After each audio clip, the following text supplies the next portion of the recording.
welcome back to the Mike Leaf Show here on the Warrior Sports Network. One final segment for the week. Coach, earlier in the week you talked about getting the chance to be back at home for 2 straight weeks.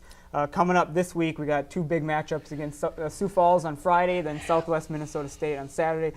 2 teams you played just last month. You came up empty against both of those teams, but Southwest was close, struggled against Sioux Falls. What do you have to do to make it 2 wins this time around? Well, we're definitely a better basketball team than we played back then. And, I was looking at the Sioux Falls tape, and, they've got a point guard who, we didn't even need to guard him, statistically. No. And he ends up hitting 4 threes against us out at their place. And I said, I couldn't believe we're just bringing the best out of everybody. But we're definitely a better defensive team. And, like I said, we've got to shoot the ball well. But Sioux Falls isn't, they're a nice basketball team. They do a lot of great things. But and we just faltered out in their place. So we're ready. It's revenge right now.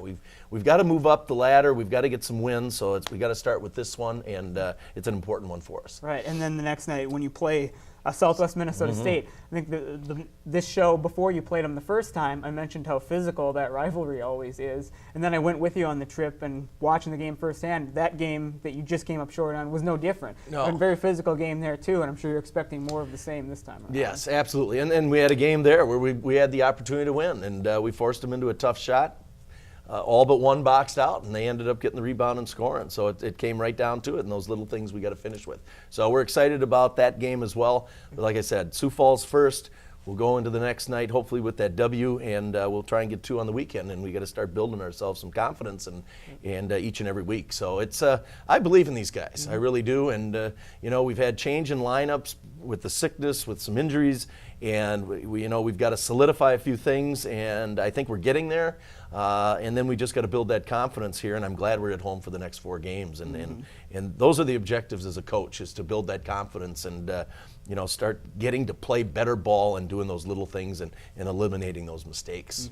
Especially coming off 3 straight road games, what really makes being inside McCown Gymnasium such an advantage for you? Well, you're familiar with your surroundings. You've got nice crowds that support you, and that's a big part of it. And I think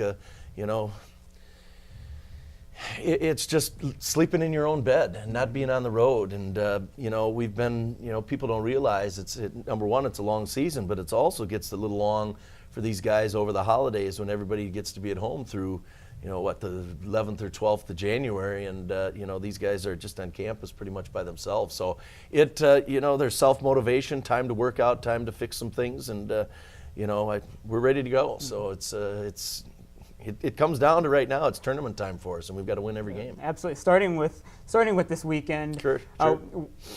If you had to pick one thing that you'd like to see steadily improve, what aspect of the team's game would it be? Well, definitely shooting better, but you can always play great defense, and we're getting better at it. We're getting pretty solid. Rebounding is an issue for me, so we've got to do a better job defensively, rebounding, not giving the offensive tip outs, especially. It's not that they're making them, but they're giving themselves second opportunities. So the rebounding is something that we've really been focused on, and also defensively, the positioning of each player, like in a shell D, but also the utilization of our hands and arms, and getting them out there and getting tips and not letting them get easy passes. I've always said communication makes up for a lot of things as well, and that's something as well. So, we've just got to do some of those little things that make a big difference. And like I said, some confidence shooting-wise, and I don't see why we can't just battle to the bitter end. So it's like I said, Sioux Falls is step 1, and then we'll go from there. Absolutely. Well, hard to believe, but it's been almost a month since we've been back inside McCown Gym. Yeah. So it'll be nice to get back. Looking forward to it. Absolutely. Yeah. It'll be nice to get back in there and see some good basketball for the first time in 2015. So wish you the best of luck. Starting Friday against Sioux Falls, an 8 p.m. tip-off, and then Southwest Minnesota State, as the Warriors are right back in action on Saturday at 6 p.m. inside McCown Gym. Hopefully all of you can make it, and then we'll see you right back here next week on the Mike Leaf Show right here on the Warrior Sports Network.